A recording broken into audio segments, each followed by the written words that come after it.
Welcome to the Work Matters podcast. In each episode, talking with thought leaders and executives, Purpose Works founder Thomas Bertels explores what it takes to make work more productive, valuable, impactful, and meaningful. Let's begin the conversation.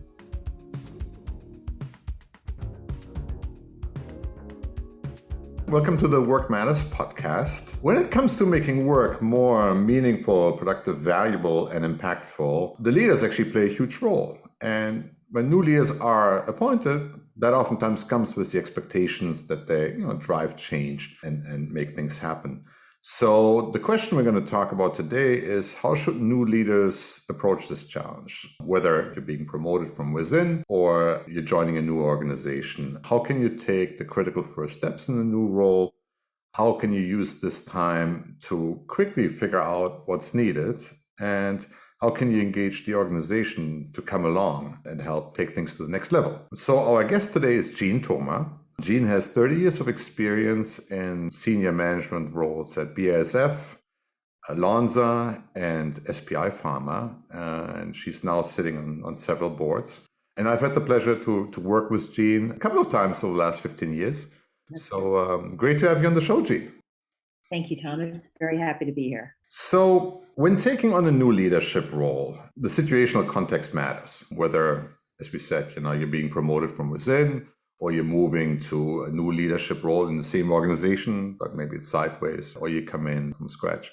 So you've been in all three of these situations. Maybe talk to us about what challenges are common, no matter what, and maybe what's different in each of these three contexts.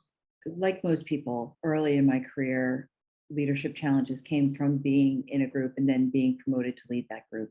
I think that's where most of us start out. And I think in those situations, the challenge is to go from doing a specific job to managing people that do that job. And I think the number one challenge for individuals making that move is recognizing that you are no longer doing that job, that you need to get the job done through others. So it's a very, very different job. And I don't think that we focus enough in our development of people to really articulate those differences. And I think as a new leader in those roles, the temptation is, I was good at doing this job and now I'm the manager of the group, so I know how the job needs to be done. And in truth, there's always many ways to get from A to B. And the challenge of the leader is to allow people to get from A to B in the way that they see most effective, to demonstrate trust in them, clear barriers, and help them to get there. The important thing is getting from A to B, right? So demonstrating real leadership skill is stepping back and letting people do the job the way they do the job, as long as they're successful, of course. But again, the coaching piece of a new leadership role is really critical in that regard. And so you can't just step back and say, well, do it however you'd like. You need to be there helping to guide. And as I said, removing barriers. That's certainly true when you come from the inside and you've done the job before. It's probably even more important when you come from the outside, right? And you say, I know how this job gets done at company ABC, right? I'm going to take the same. Yeah, so taking on a leadership role in a position where you have been successful at another company doing that position. Well, first of all, one of the first rules is you don't go into a new company talking about the old company and how they did everything so fabulously. Nothing can alienate your organization faster than doing that. It's a common mistake, and it's something you really have to keep in front of mind.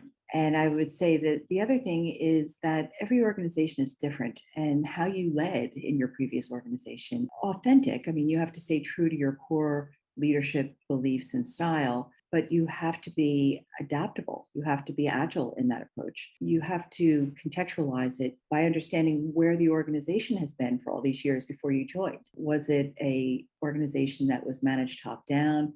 Is it very entrepreneurial? So you need to understand how they operate, and then where there are opportunities and how you advance the company. And I think for me, the two most important things initially is building trust and assessing the organization. Both of those things have communication components to it.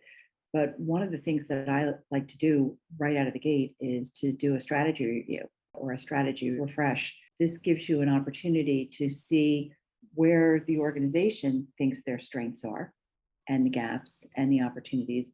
But it's also an opportunity for you as a new leader to assess the organization. When I do those strategy reviews, I try to involve as many people in as many different levels of the organization as is practical to keep it short so that it's not so disruptive. So a couple of months, even if you could do it in a few weeks. The short time frame also can put the organization under a little bit of what I consider to be positive pressure, to get them revved up about something. It also gives you, as I mentioned, an opportunity to assess the team. Inevitably, there's going to be changes. The organization knows that. They're poised for change when you first arrive. So in my opinion, it's really important to do that as quickly as possible within the first 100 days or sooner if you can. So this gives you the opportunity to really see where you think you need to strengthen the organization or where some changes need to be made. In parallel, I try to do as many one-on-one conversations as possible throughout the organization and really listening more than speaking, asking them, employees that have been with the organization for a long time, new employees who have a different perspective, where they see the strengths, where they see the challenges, what do they think of the culture? What do they like about the company? What would they love to see change?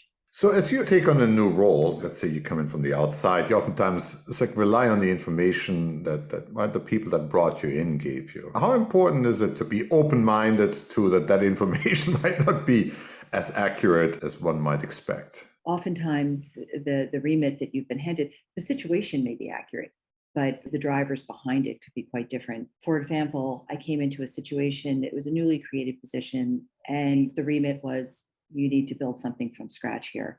There's really none of the expertise needed to drive the strategy.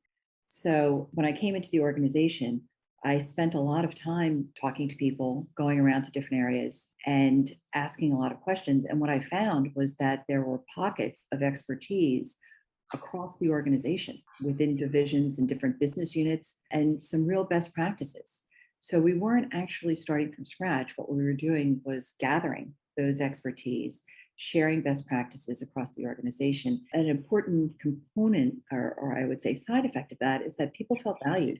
You have some people who were off in a different part of the world, far away from headquarters, that were really doing good things, doing really interesting work and adding a lot of value. And this was an opportunity for them to get a bit of a spotlight and to see their contributions being leveraged across the organization.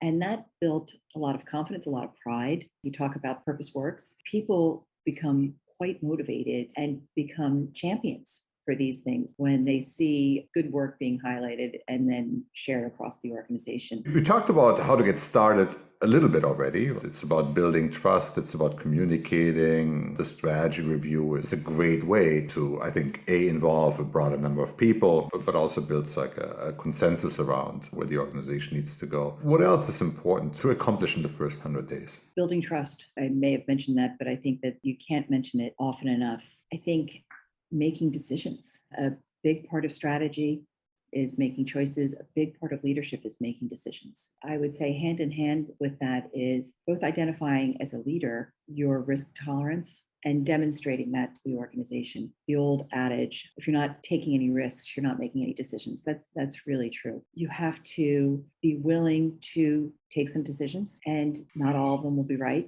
You need to be flexible enough and humble enough to admit when things aren't going well and adjust. And that will demonstrate to the organization far better than words that you are willing to allow for a certain risk tolerance and create that agility in the organization to say, okay, we were heading down this path, we've learned more information, and we need to pivot because based on this new information or the experience that we're having, some of our assumptions were not quite right. And that's fine. That's appropriate, but it is more rare than you think. People get married to an idea, they feel very invested in it, and then they have a hard time making that pivot. And that teaches the organization to proceed with caution. I mean, let's take the flip side. So what are some of the things you're like a new person coming in, right? You're taking charge. What are some of the mistakes you might want to avoid, or what are some of the pitfalls? One, coming in thinking that you have all the solutions. or assuming that your remit is accurate. While I've said speed is important, it is also important to pay attention. Great example. One company where I was a new leader, they had worked together for such a long time. They had these embedded dogmas that they held like a religion. And sitting back and listening and paying attention to what was being said, what wasn't being said, and some of the results that were out there, you start to learn, okay, this is such a strongly held belief. It's not accurate. There's a lot of evidence-based indications that this isn't true. You need to be able to bring them along without diminishing all that they've accomplished up to that point. You can't just say all of this is wrong and throw it up in the air. You have to say, okay, over here, this is really good. This is going really well. We need to consider what's going on over here as well, and maybe shift the focus from one area to another, shift investments from one area to another. But it's something that if your assumptions, what you're seeing, are different from what they believe, other people see it too. In many cases, they turn out to be your big champions because they've been waiting for somebody to come in and say, this doesn't feel right, or this doesn't sound right. What we're experiencing in the market isn't reflecting what we anticipate. So we need to take a look at some of our assumptions there. And when you're being brought in as a change maker, one thing I oftentimes see is that as you do your due diligence and you map out your plan, you come back, then typically reality is a little bit different than what people thought it would be. And the change that needs is a little bit more dramatic, right, than what people assumed. And so then you get into this, I think in German they call it wash me, but don't get me wet scenario, right? So how important is it to manage the expectations of the stakeholders above you to make sure that they come along? A very wise man once said to me, organization charts have down arrows and up arrows, and it's the up arrows that'll kill you. I think it's really important. And sometimes you get so invested in the organization below you as a leader and trying to bring them along and to make progress that you forget to bring your stakeholders along with you. And you can be doing great things, really advancing the business, attracting and retaining great talent. But if you haven't effectively brought along those stakeholders, you can lose your support and then everything goes sideways. So absolutely critically important, and a really important point, because while it is very important to manage those down arrows, you have to remember the other stakeholders as well. Talk to us about when looking at how work gets done becomes important for a new leader and how soon to tackle that. Is it important in the first 100 days to pay attention to that? Is this really subordinate to strategy and we sort of the strategy first, we get there? What's your thought? I think process and how people operate is critically important. And I mentioned the idea of having one-on-one conversations with individuals and small groups. Oftentimes you find out where the pain points are there in those discussions.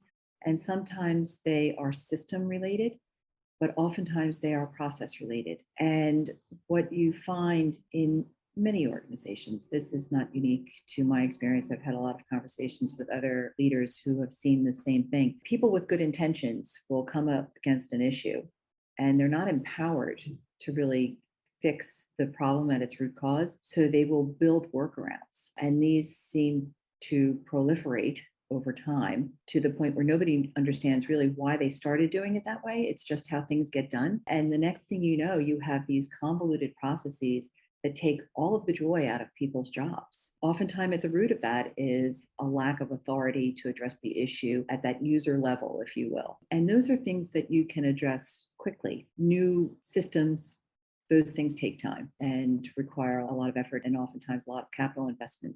So first 100 days, highly unlikely, maybe even the first year, but you can start to clear the woods a bit before you even start to think about new systems. So that's really about what do we stop doing? How can we simplify things? How can we streamline processes, right? Before we put technology to bear to really make it. Yeah. And if you're speaking with somebody and they're telling you this really convoluted process and you say to them, well, why do you do that? Well, we've always done this. Well, do you not have the information you need to make that decision without bumping it up to 3 different people? Oh, no, we know. We have the information. We're just not authorized.